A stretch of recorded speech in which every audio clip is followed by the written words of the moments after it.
Olá, queridos irmãos.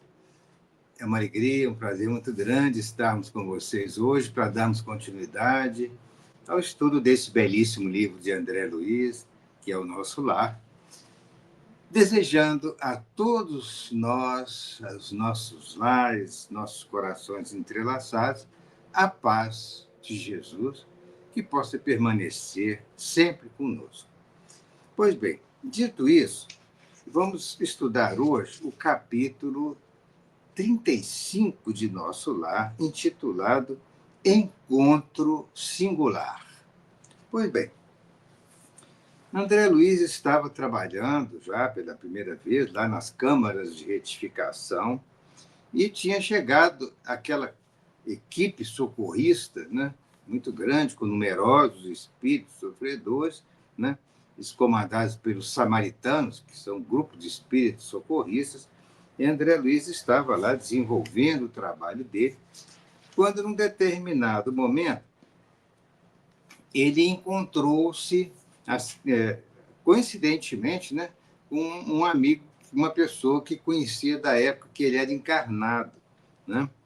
Esse senhor trabalhava, né, no grupo dos samaritanos. Olha que coisa interessante que vai ser descrito, e o capítulo é muito bonito, porque ele nos ensina a profunda lição do perdão. Olha só. Guardavam-se petrechos da excursão e recolhiam-se animais de serviço quando a voz de alguém se fez ouvir carinhosamente ao meu lado. André, você por aqui? Muito bem, que agradável surpresa. Voltei-me surpreendido e reconheci no samaritano, que assim falava, o velho Silveira. Silveira, pessoa do meu conhecimento, a quem meu pai, como negociante inflexível, despojara um dia de todos os bens. Veja que situação um pouco constrangedora para o André Luiz, ter sido ali carinhosamente chamado pelo velho Silveira, e quando o André Luiz virou-se, reconheceu o Silveira, que era amigo do pai dele de longa data, né, de muitos anos atrás, e também, né, conhecido do André Luiz, era rapaz na época, quando o conheceram, e ele muito alegre, conversando com o André Luiz, mas olha o que o André Luiz diz. Meu pai, como negociante inflexível, despojara o velho Silveira e a sua família de todos os bens. Problemas lá de negócios que a gente, da André Luiz, vai explicar agora. Justo acanhamento dominou-me então. Quis cumprimentá-lo, corresponder ao gesto afetuoso, mas a lembrança do passado paralisava-me de súbito. Não podia fingir naquele ambiente novo, onde a sinceridade transcorria de todos os semblantes. Foi o próprio Silveira que, compreendendo a situação, veio em meu socorro, acrescentando: francamente, ignorava que você tivesse deixado o corpo e estava longe de pensar que eu encontraria aqui em nosso lar. Identificando-lhe a amabilidade espontânea, abracei-o comovido, murmurando palavras de reconhecimento. Quis ensaiar algumas explicações relativamente ao passado, mas não consegui. No fundo, eu desejava pedir desculpas pelo procedimento do meu pai, levando-o ao extremo de uma falência desastrosa. Naquele instante, eu revia mentalmente o clichê do pretérito. A memória exibia de novo o quadro vivo. Ou seja, André Luiz recordando de uma situação delicada, né, desagradável que tinha acontecido entre o pai dele e o senhor Silveira e família. Parecia-me ouvir ainda a senhora Silveira, quando foi à nossa casa, suplicante, esclarecer a situação. O marido estava acamado havia muito, agravando-se-lhes a penúria com a enfermidade de 2 filhinhos.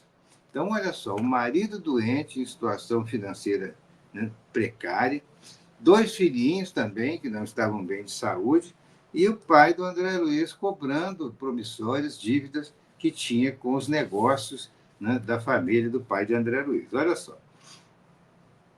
A pobrezinha chorava, levando o lenço aos olhos, porque esses tratamentos, né, exigiam, né, um gasto considerável com a família e ela estava sem recursos. Olha só o que aconteceu. Recordei que a minha mãe intercedeu atenciosa e pediu ao meu pai que esquecesse os documentos assinados, abstendo-se de qualquer ação judicial. Meu genitor, porém, habituado a transações de vulto e favorecido pela sorte, não podia compreender a condição do retalhista.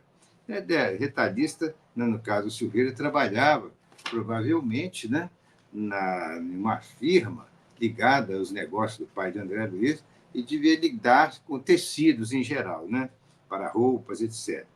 Então, olha só que foi como desenvolveu o assunto aqui. Manteve-se o meu pai irredutível.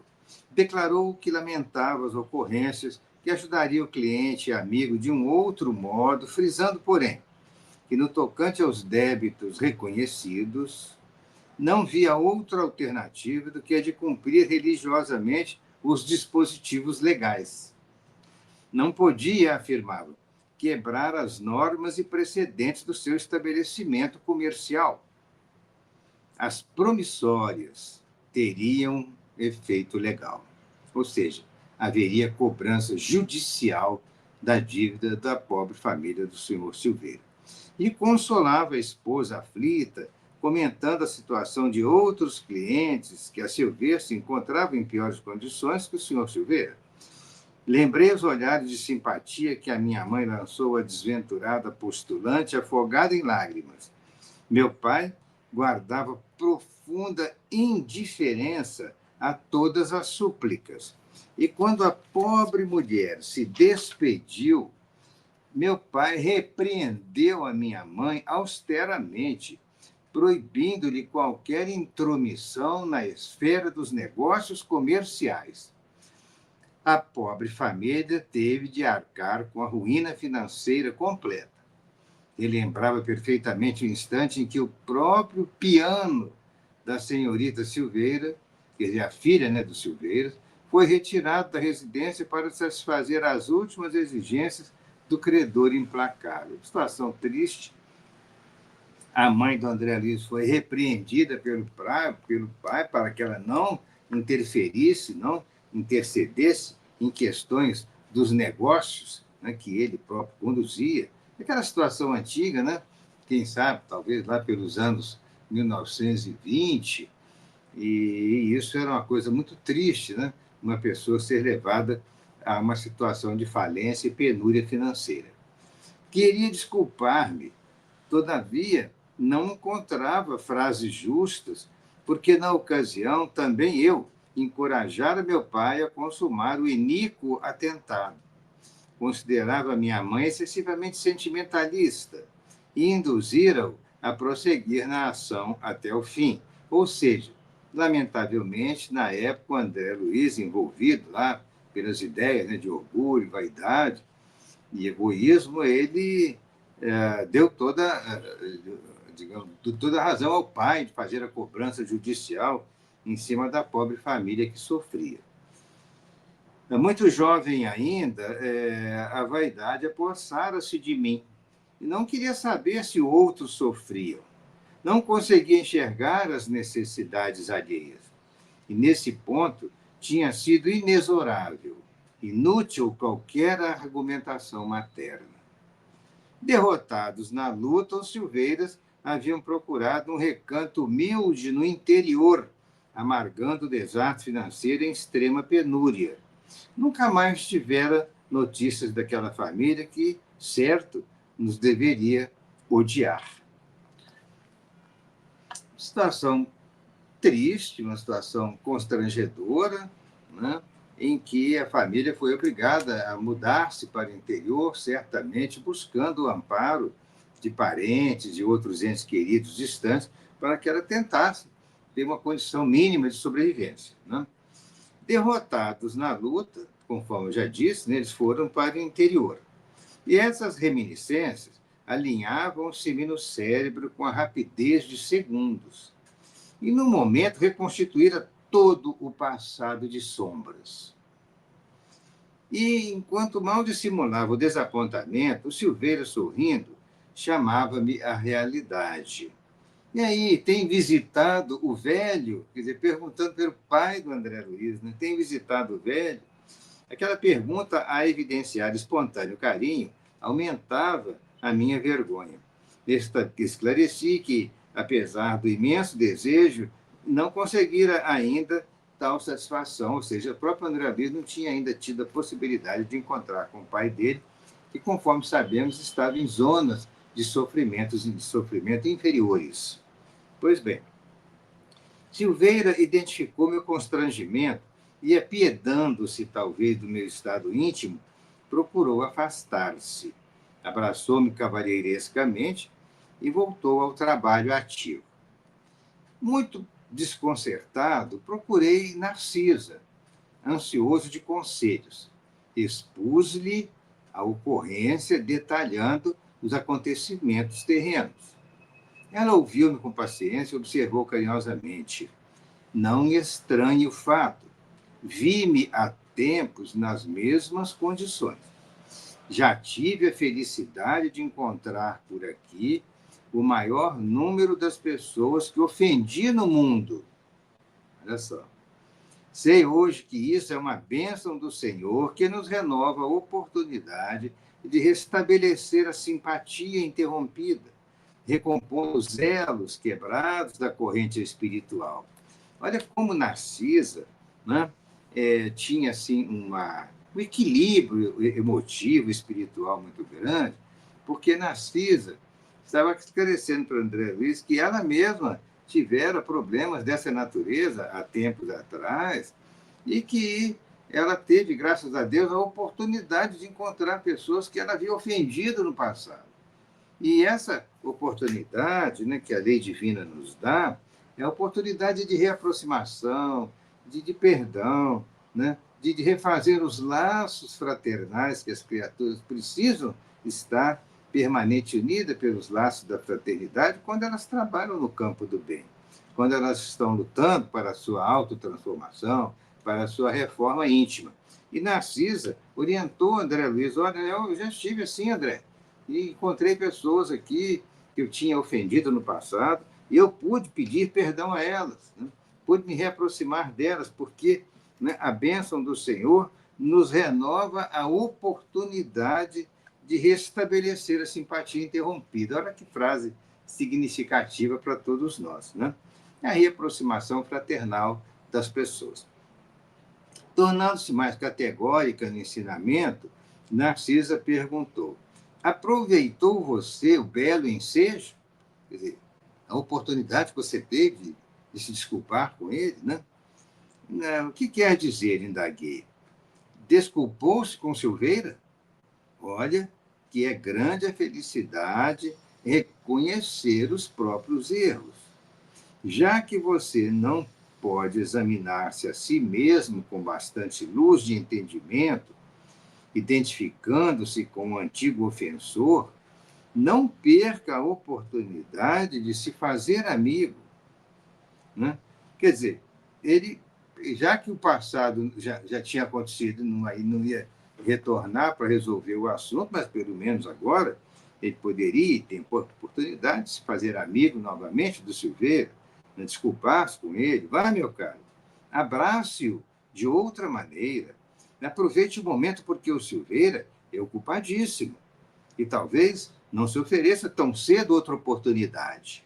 É interessante a gente abrir, né, esse ângulo aqui das observações, que o Silveira, embora tenha sofrido muito na sua última existência terrena, as questões materiais difíceis que ele teve que enfrentar, ele hoje ele era um trabalhador importante do grupo dos samaritanos, ele era um homem de bem, ele ia a regiões de zonas de sofrimento no umbral para atender os necessitados, trazê-los, né, de volta ao atendimento lá em nosso lar. Então, ele participava do grupo dos samaritanos, que era um grupo socorrista. Ou seja, ele já tinha desencarnado há algum tempo, provavelmente a esposa também, E ele muito aprendera no mundo espiritual, naturalmente uma pessoa de bom coração, e que estava ali trabalhando pelo bem de todos aqueles que queria atender. E casualmente não, porque neste caso a gente sabe que, né, o que é casual não é o caso. Havia um motivo bom para essa reaproximação que a lei de Deus permitia. Então, o Narciso orientou, vai lá, volta, abraça o Silveira, peça desculpas a ele do acontecido e vocês se tornam verdadeiramente amigos novamente, né? Narcisa falando com ele, né? E notou, assim, né, um pouco de indecisão da parte da André Luiz e falou, não tema insucessos. Toda vez que oferecemos raciocínio e sentimento ao bem, Jesus nos concede quanto se faça necessário ao êxito. Então, em outras palavras, se estamos predispostos ao bem, se estamos predispostos a pedir desculpas, a pedir perdão por erros eventualmente cometidos por nós no passado, Jesus vai fazer com que isso se torne, se atinja um bom êxito com essa atitude positiva nossa. É isso que ela estava dizendo para ele. Recorde o Evangelho e vá buscar o tesouro da reconciliação. Quando a Narcisa falou, recorde o Evangelho, é porque depois vocês podem rever lá, Evangelho de Mateus, capítulo 5, item, versículo 24. Mateus, capítulo 5, versículo 24, em que tem uma passagem linda em que Jesus, eu peguei só uma síntese aqui, não, vai reconciliar-te primeiro com o teu irmão. Então, é a orientação de Jesus para que a pessoa se desculpe com o irmão, quando encontra com ele no caminho, caso se sinta devedor daquele irmão. Evangelho, capítulo 5 de Mateus, versículo 24. Por isso que ela falou aqui, ó, recorde o Evangelho, vá buscar o tesouro da reconciliação. Não mais vacilei. Corri ao encontro de Silveira e falei-lhe abertamente, rogando perdoasse a meu pai e a mim as ofensas e os erros cometidos. André Luiz estava abrindo o coração ali na hora para o Silveira. Você compreende, acentuei, nós estávamos cegos. Em tal estado, nada conseguimos vislumbrar, senão o interesse próprio. André disse, desculpando com ele, com toda humildade, dizendo, olha, quando o dinheiro se alia à vaidade, Silveira, dificilmente pode o homem afastar-se do mau caminho. O André estava se abrindo para ele, pedindo desculpas para ele e para o pai, né, porque entendendo que não deveria ter agido dessa forma tão dura com ele. Ao que o Silveira, olha só, Silveira, muito comovido, não me deixou terminar. Ora, André, quem haverá que esteja isento de faltas?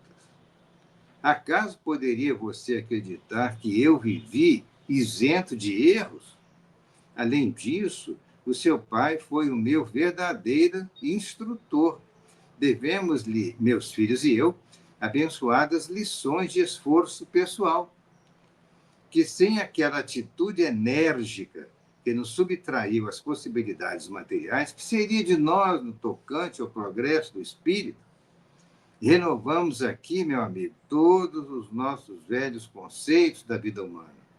Nossos adversários não são propriamente inimigos, e sim benfeitores. Os nossos adversários são nossos benfeitores, porque eles nos criam situações que fazem com que nós possamos crescer espiritualmente, lutar, né, com valores do espírito e vencer. Então, é isso que ele estava dizendo, né? Os nossos adversários não são inimigos, e sim benfeitores. Não se entregue, ainda mais, Silveira ainda orientou mais ainda o André Luiz, não se entregue a lembranças tristes. Trabalhemos com o Senhor, reconhecendo o infinito da vida. E fixando emocionado os meus olhos úmidos, afagou-me paternalmente e arrematou. Não perca tempo com isso. Breve, quero ter a satisfação de visitar seu pai junto de você. Abracei-o então em silêncio, experimentando alegria nova em minha alma. Pareceu-me que, num dos escaninhos escuros do coração, se me acendera divina luz para sempre. Quer dizer, em algum cantinho do coração dele, uma divina luz se acendera com o perdão que ele recebera de imediato ali do Silveira, que nem estava preocupado ainda com o que aconteceu, e até disse para o André Luiz que não precisava de preocupar em se desculpar, não, porque essas dificuldades que nós passamos, que acabou com seu pai, na verdade, a cobrança judicial, né, muito dura, muito rígida, não abrindo mão, pelo contrário, fez com que ele procurasse entre parentes do interior, que ele lutasse para recompor a sua existência, correr atrás dos valores espirituais de quem vai ter uma vida digna, honesta, vai ser uma pessoa de bem. Então, ele lutou e venceu ao final da sua existência, não tanto por causa de penúria material só, não, pelos valores do espírito, que certamente quando a gente perde valores materiais, a nossa luta num trabalho honesto pode recompor o nosso patrimônio eventualmente, e se não houver uma recomposição total, que seja recomposição suficiente para termos uma vida digna, é o que deve ter acontecido com Silveira, e Silveira deveria ser uma pessoa de uma índole muito boa, né? De um espírito de real fraternidade, que ele não guardou rancor no coração, ele não teve ódio, né, do amigo que o levou à justiça, ele recompôs a vida. E agora, com o André Luiz sentindo ali, naquela situação constrangedora, e o Silveira voltou a mostrar a grandeza de alma, dizendo para ele: não, meu amigo, não se preocupa com isso, não. Isso já aconteceu no passado, o seu pai, né, deve ter tido lá os motivos dele para fazer isso, mas eu não me senti de forma nenhuma ofendido e eu lutei, reconstruí minha vida. Em outras palavras, eu estava dizendo isso. E às vezes a pessoa que a gente supõe que seja um adversário, na verdade, é uma pessoa que está agindo de tal forma que acaba sendo, sem saber, evidentemente, acaba sendo um benfeitor em nossa existência.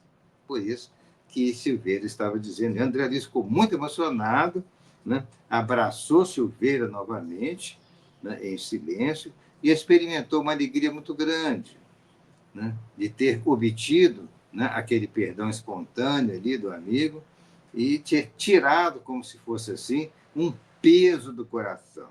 Porque quando nós cometemos, meus irmãos, um erro em nossa existência e que nós estamos carregando temporariamente aquelas lembranças desagradáveis do ato que nós praticamos, estamos carregando aquilo no nosso coração, na nossa memória, vai haver um momento em que nós vamos ter oportunidade de nos desculparmos com a pessoa que eventualmente a gente tenha causado uma dificuldade, um problema para essa pessoa, para a sua família, e nós vamos tirar um peso da nossa consciência, um peso do coração que nós carregávamos, como André Luiz estava ali numa situação, né, constrangedora, e acabou que a lição do perdão ali se fez presente, né?